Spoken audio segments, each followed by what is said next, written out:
What Clayton did was for the registration link on the Shanti website, there was a field there for individuals to type in a specific, what was your burning question? I want to thank everybody, thank all of you who put that question in. We wound up with having 22 questions submitted, and unfortunately we just don't have enough time to address all of them. So what I've done is selected a couple of them, 3 of them, maybe 5, okay.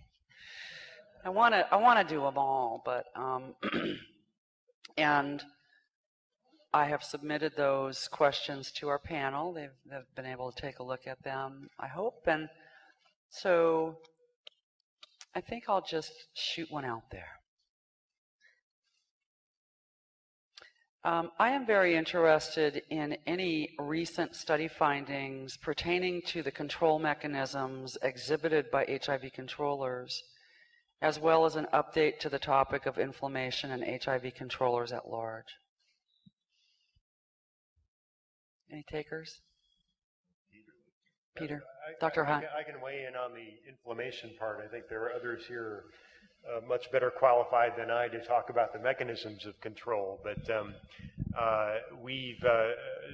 inflammation in elite controllers has been our main focus, or one of our main focuses, and foci, I guess. And we think that the majority of HIV controllers, while they're able to control virus replication, still have abnormal levels of inflammation. That very small amount of virus that they harbor really drives a lot of inflammation, and we think that might not be without consequences. Inflammation has long been thought to play a role in cardiovascular disease and in accelerating the aging process. And as a field, we're starting to grapple with premature aging in the HIV-infected population, even in patients who are on therapy and suppressed. We see that their immune systems largely look like someone who's many years older, and people are getting diseases like cardiovascular disease, non-AIDS associated cancers, and other conditions commonly associated with the normal aging process, just at earlier ages. And we think that a lot of the inflammation that we're seeing in the HIV controllers will help us understand that process too. In terms of what we think is causing it, we think the extent of ongoing HIV replication is one factor. It's clear now, we think, that the vast majority of HIV controllers do have productive HIV replication going on, even though you can't measure it in the blood. It's likely in the GI tract and in lymph nodes. And if you look hard enough, you can find it. You can see that HIV is evolving too. So it's clearly, there's clearly productive replication going on. And we think that process is one factor driving inflammation. We also think this leaky gut syndrome is also an important factor. And there may also be other things like, co-infections that are along for the ride. Most people with HIV have CMV, for example, which we think may be one thing stimulating immune responses.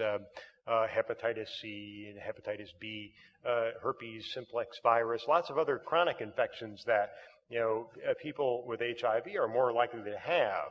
That may also be driving these responses, and so we're trying to dissect these various causes of inflammation to design new therapies and treatments to help limit the accelerated aging.